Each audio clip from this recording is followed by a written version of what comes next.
Assalamu alaikum mes chers frères et sœurs. J'espère que vous vous portez bien, et que vos cœurs sont remplis de la sérénité et de la paix qu'Allah accorde à ses serviteurs. Pourquoi une personne choisit-elle de voler ou de frauder? Derrière chaque acte de vol ou de fraude, se cache une histoire, une lutte, ou une faiblesse. En islam, ces actes sont clairement interdits, mais les causes qui y mènent méritent réflexion. Est-ce la pauvreté qui pousse un individu à franchir cette ligne? L'avidité qui aveugle son cœur? Ou encore un système injuste, qui semble laisser peu d'alternatives? Loin de simplement condamner, l'islam nous invite à comprendre les racines du mal, pour mieux y répondre. Dans cette réflexion, nous explorerons les raisons complexes qui poussent certaines personnes à commettre de tels actes, et comment les enseignements islamiques apportent des solutions à ces défis humains et sociaux. Une opportunité pour nous de mieux saisir l'équilibre entre justice, miséricorde, et responsabilité individuelle. Bismillah, commençons cette réflexion. 1. Le vol et la fraude en islam, une condamnation claire. En islam, le vol est fermement condamné, comme une atteinte grave aux droits des autres, et à la justice sociale. Le Coran déclare sans équivoque.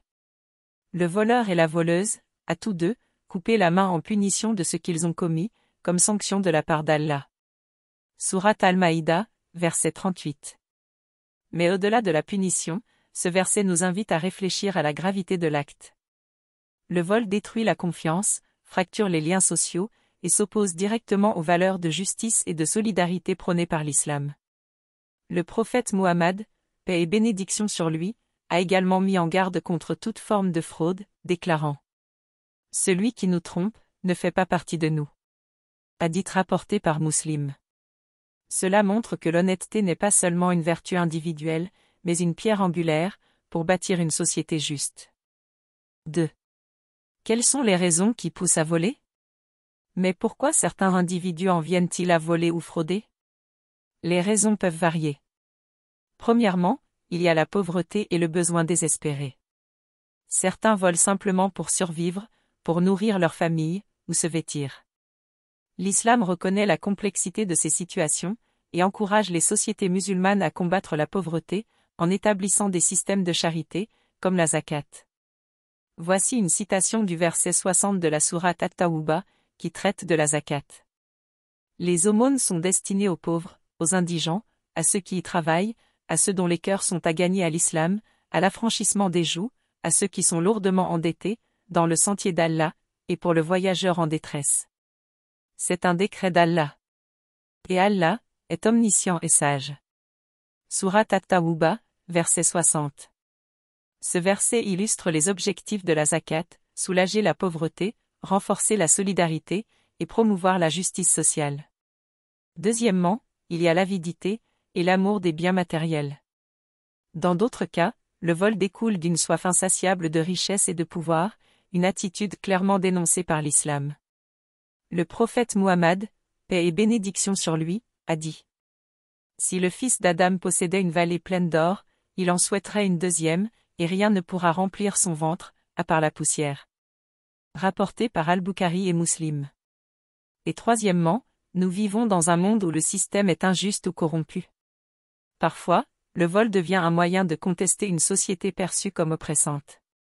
Cependant, l'islam appelle à résoudre ces injustices par des moyens légaux et pacifiques, et non en ajoutant au chaos.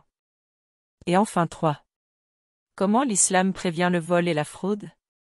Face à ces réalités, l'islam ne se limite pas à punir, il offre également des solutions préventives. Premièrement, la justice sociale. Par le biais de la zakat, et des actes de charité volontaires, l'islam encourage les musulmans à réduire les inégalités.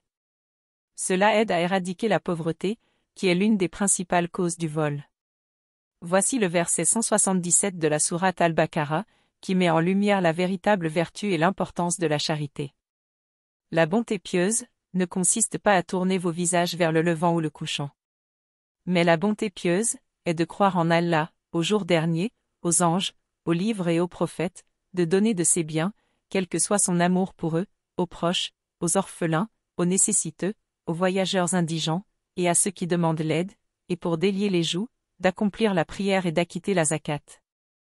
Et ceux qui remplissent leurs engagements lorsqu'ils se sont engagés, ceux qui sont endurants dans la misère, la maladie, et les moments de violence, les voilà les véridiques, et les voilà les vrais pieux.